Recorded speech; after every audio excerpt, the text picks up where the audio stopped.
Mes amis, bien le bonjour. Aujourd'hui, on va parler d'abordage aérien. Abordage, c'est quand deux avions se touchent ou se rentrent dedans. C'est un sujet qui a été d'actualité dès que le second avion a été fabriqué. Quand le premier avion a été fabriqué, il volait, le problème ne se posait pas. Il n'y avait rien d'autre en vol. Peut-être des oiseaux, mais pas d'autres avions. Dès qu'ils ont fabriqué le deuxième, là, c'est un problème. Depuis toujours, et jusqu'à maintenant, c'est toujours d'actu. D'autant plus qu'on entend dans les news régulièrement que soit des avions sont touchés au sol. Le Japon, récemment, il y a eu 2 accidents. Ou bien, ils ont failli se toucher en vol. Et ça, c'est très moche. Parce qu'à force de faillir, on finit par avoir l'accident réel. En aviation comme ailleurs, la chose qu'on veut éviter, c'est « Oula, t'as vu, c'est passé à côté ». Si on commence à se dire ça régulièrement, c'est qu'on est sur la mauvaise pente et c'est qu'on va morfler un jour ou l'autre. Les abordages arrivent souvent quand on a une situation d'approche, 2 avions s'approchent à gisement constant. Alors c'est quoi le gisement? Le gisement, c'est, regardez, je suis dans cette voiture, le gisement, c'est le gisement de l'arbre qui est là-bas par exemple, c'est l'angle c'est l'angle qu'il y a entre l'axe de ma voiture et l'arbre. Par exemple, si l'arbre est là-bas, il est à, on va dire, à 30 degrés, grosso modo, il a un gisement de 30 degrés. On réfléchit de la même manière par rapport au bateau. L'axe du bateau est un objet qui peut être un phare, un autre navire. On peut réfléchir comme ça par rapport à un avion également. Et parfois, on utilise des heures. On imagine que nous sommes assis au milieu du tableau, du cadran plutôt, d'une horloge. Devant nous, c'est midi. Derrière nous, c'est 6 heures.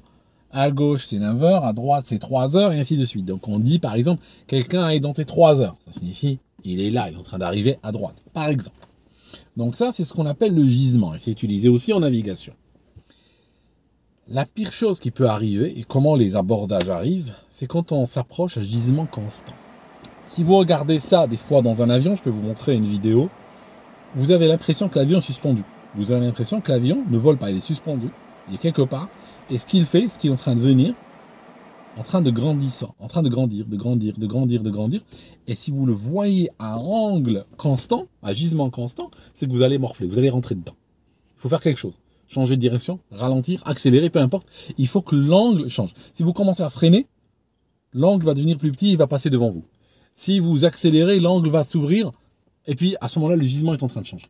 Mais tant que le gisement est constant, vous allez vous le prendre. Les militaires, ceux qui font la chasse, utilisent cette technique pour plutôt aller vers un ennemi, pour le choper. Si vous avez un ennemi qui cherche à fuir, et puis vous faites de la chasse ou de la bataille aérienne, eh bien, si vous arrivez à garder le gisement constant sur le plan horizontal et vertical, vous allez venir vers lui et vous allez l'avoir tellement dans le collimateur que vous pouvez lui tirer dessus. Vous voyez le truc? Là, on va parler d'une histoire qui s'est passée en 1998, mais elle a des ramifications beaucoup plus profondes. On est le 30 juillet, là on était 1998 en France. On a un vol, le vol d'une compagnie qui n'existe plus, qui s'appelle Proteus. Ce vol se fait avec un Beechcraft 1900D. C'est un avion bimoteur, turboprop, qui ressemble à hélice, qui ressemble à une sorte de baleine. Il décolle de Lyon pour aller à l'Orient. Il va traverser l'hexagone selon un angle de 45 degrés. Il va aller du sud-est au nord-ouest. Il va vers l'Orient, je disais. Durant le vol, il y a un passager qui va vers les pilotes pour leur dire, écoutez, dans la baie au large de l'Orient, il y a un paquebot. Le paquebot qu'on appelle, à l'époque, on l'appelait le Norvège. C'était un paquebot qui a eu une grande histoire. C'était le plus grand au monde déjà. Parce que le record ne sera battu, on est en 98, rappelez-vous, le record de taille qui est de 315 mètres pour ce paquebot ne sera battu qu'en 2004, quand les Britanniques fabriqueront le Queen Mary 2, qui fait 345 mètres. Mais sur le moment, c'était le plus grand paquebot au monde. C'est quoi son histoire? Ce paquebot-là a été fabriqué dans les années 60, 1960. À son inauguration, on avait Charles de Gaulle.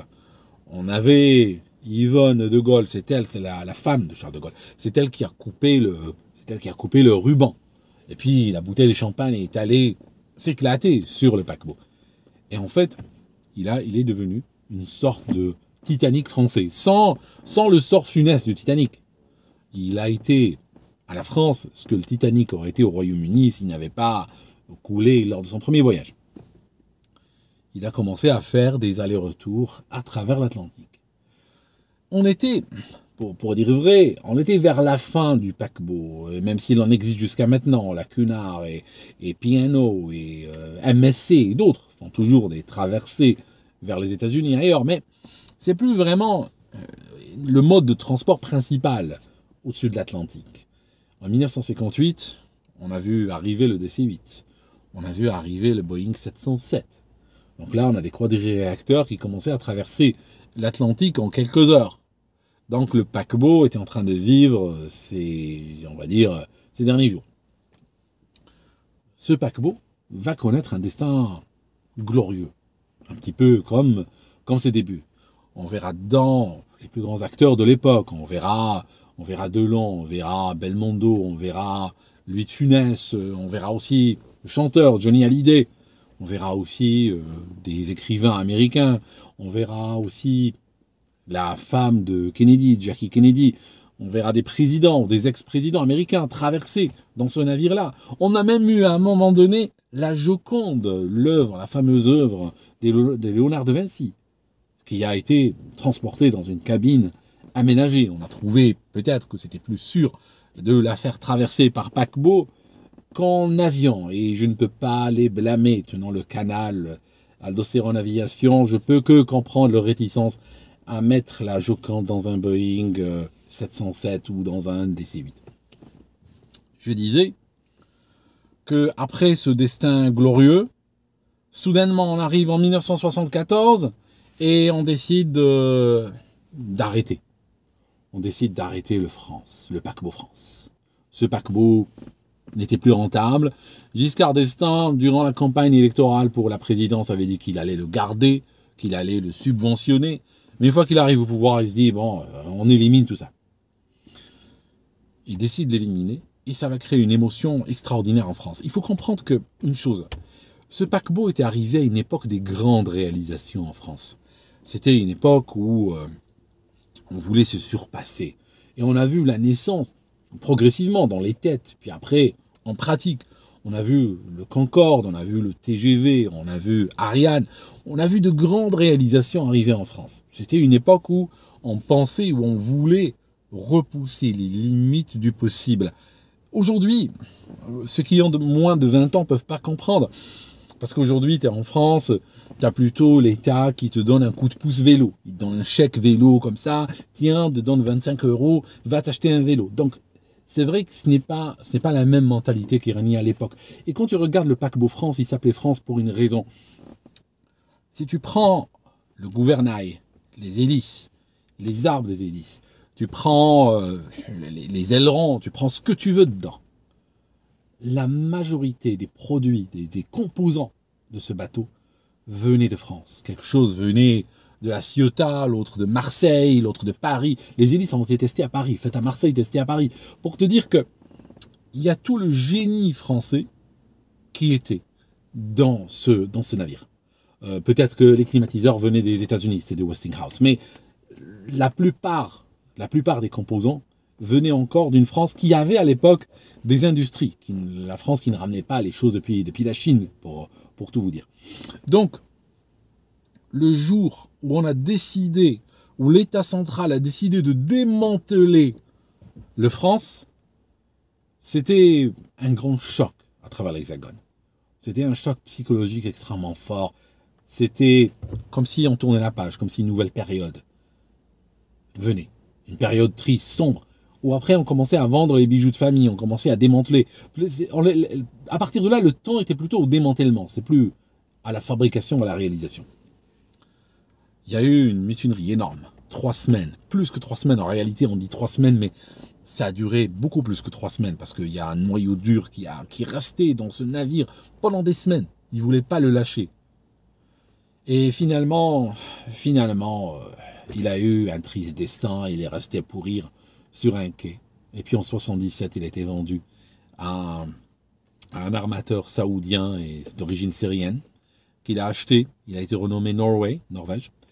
Et il est parti. Et en sortant, en quittant la France, il a mis 3 coups de sirène traditionnels en partant. Et puis les abeilles du port n'ont pas répondu. Il est parti en silence. Donc, vous imaginez l'émotion attachée à ce navire. Une très très grande émotion en France, qui était encore vivace à la fin des années 1990. C'est pour ça que lorsque ce passager arrive sur ce vol Proteus et leur dit, on a sur la baie de Quiberon, on a ce navire qui est au mouillage, eh bien les pilotes disent, on va aller voir. Il faut que nos passagers voient. D'autant plus que c'est une petite compagnie Proteus.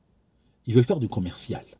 Faire du commercial, ça veut dire que quand les gens voyagent avec eux, il faut qu'il y ait, dans la mesure du possible, quelque chose d'extra, quelque chose de plus, qui se disent, waouh, cette compagnie, j'ai voyagé avec eux, c'est pas aussi ennuyeux qu'Air France, par exemple. Donc, il y a eu quelque chose, il y a eu de l'animation, sauf que ce jour-là, il y aura peut-être un peu trop d'animation pour ce que c'est. Le Proteus décide de faire une chose qui ne se fait jamais dans l'aviation civile, commerciale. Il a décidé de quitter son vol IFR. Il faut savoir une chose, il y a 2 manières de voler. Il y a le vol IFR, le vol aux instruments, et le vol à vue. Le vol à vue, bon, c'est comme il a fait, il est parti dans l'espace aérien de catégorie G, ça signifie un espace aérien non contrôlé. C'est un espace aérien, je vous dis la vérité, quand je vole en espace aérien non contrôlé, je suis un petit peu angoissé. Pourquoi? Parce que dans cet espace-là, c'est la jungle. Tu peux changer d'altitude, changer de cap, changer de direction, tu n'as même pas besoin d'en référer à un contrôle aérien. Le contrôle aérien s'en fiche. C'est un espace non contrôlé, il n'y a pas de contrôle aérien dessus. Il y a des fois une fréquence, tu peux te mettre à l'écoute ou autre, mais il n'y a pas de service de contrôle aérien. Donc, tu vas trouver quoi dedans? Tu vas trouver des ballons, tu vas trouver des hélicoptères, tu vas trouver des avions d'aéroclub, tu peux trouver n'importe quoi là-dedans. Et puis, tu peux trouver n'importe quoi qui font n'importe quoi. Et donc là, ça peut devenir très dangereux. Quand tu voles dans l'espace aérien non contrôlé, tu passes plus de temps à regarder dehors, et d'ailleurs, tu es supposé passer plus de temps à regarder dehors que à regarder dedans. Tu n'es pas en train de te relaxer, tu es en train de scanner, tu es en train de faire le radar humain, tu es en train de regarder l'horizon, chercher. Pourquoi chercher? Parce que, contrairement à sur une route, tu es en train de conduire sur une route, tu peux te relaxer.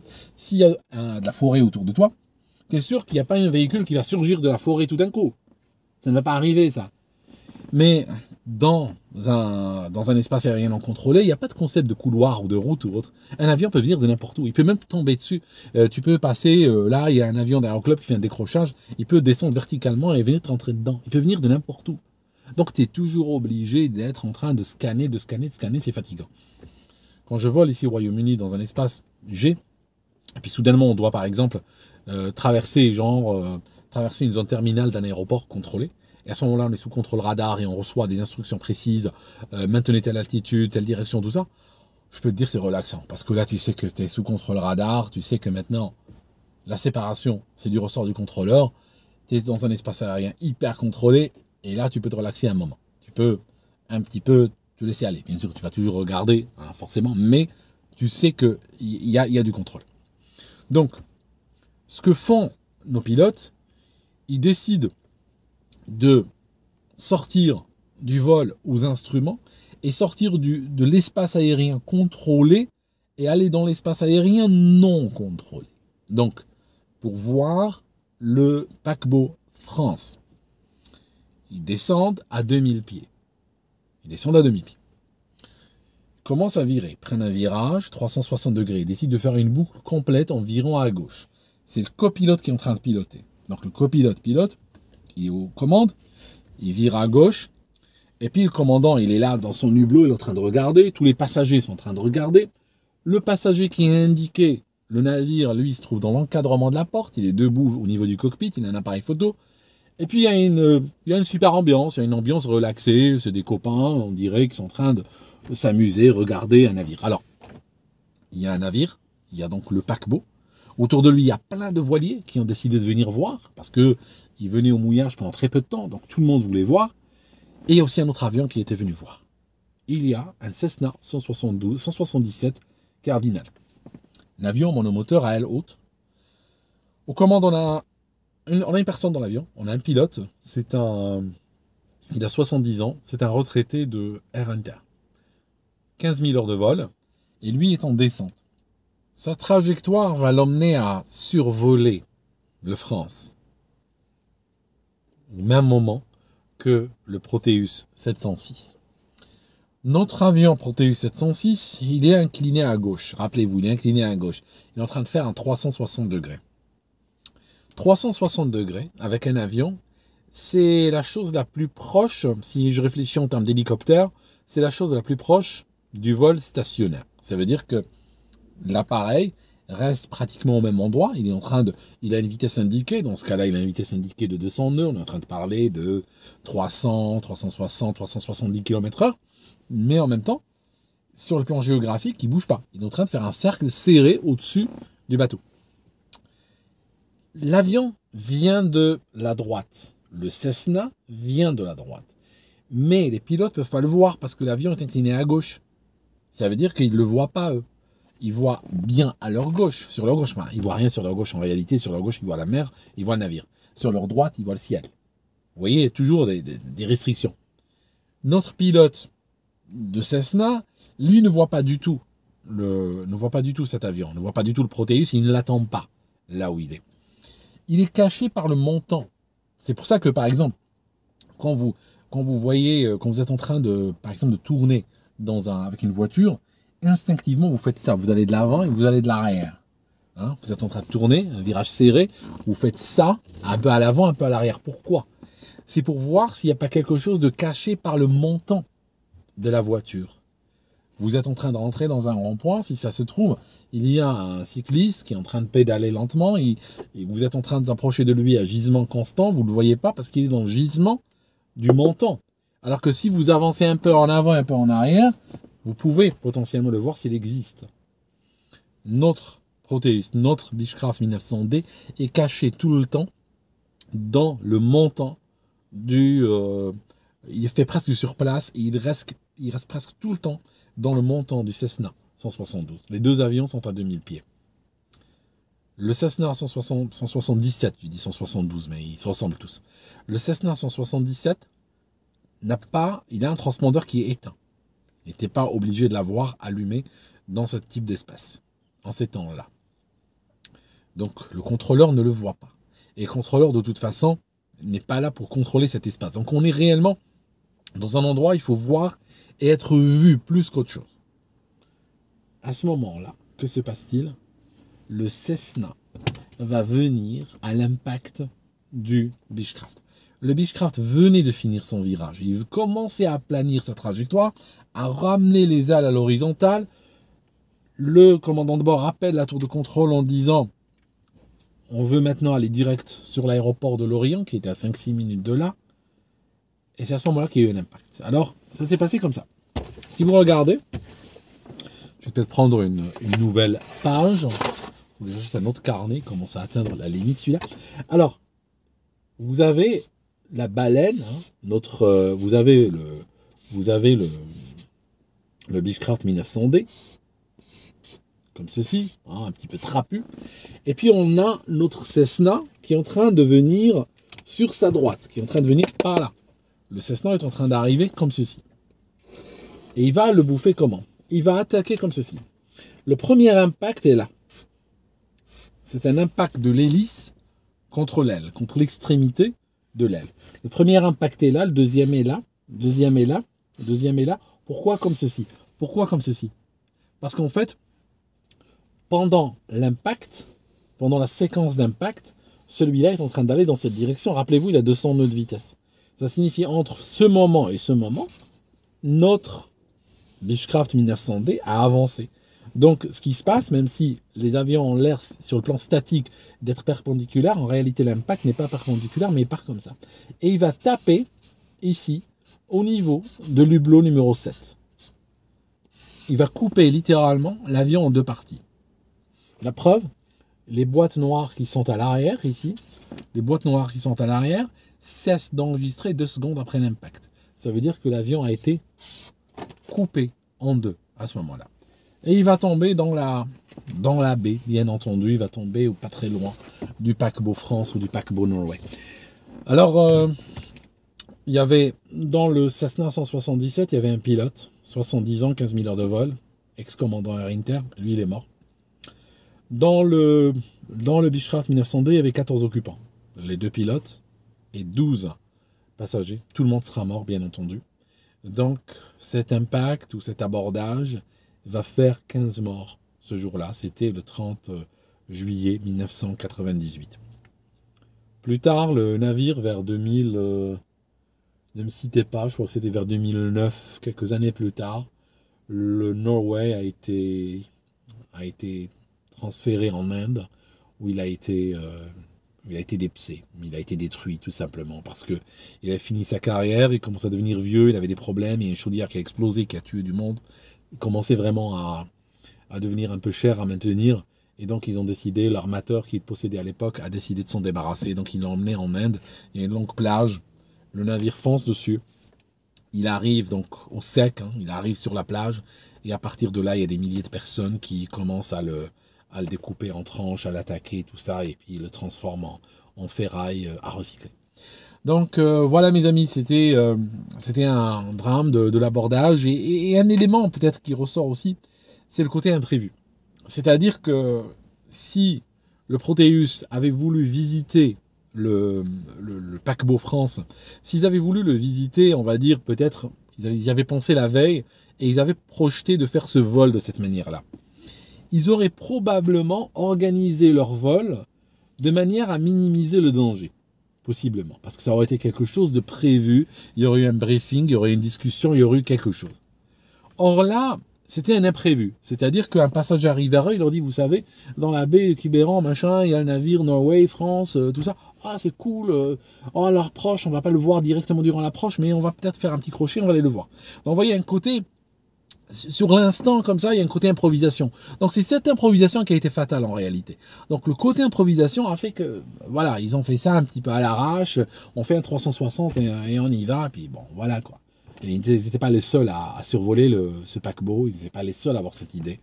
Et puis, s'en est suivi le morflage dont je vous ai parlé. Voilà mes amis, merci d'avoir regardé cette vidéo jusqu'ici et on se voit dans une prochaine.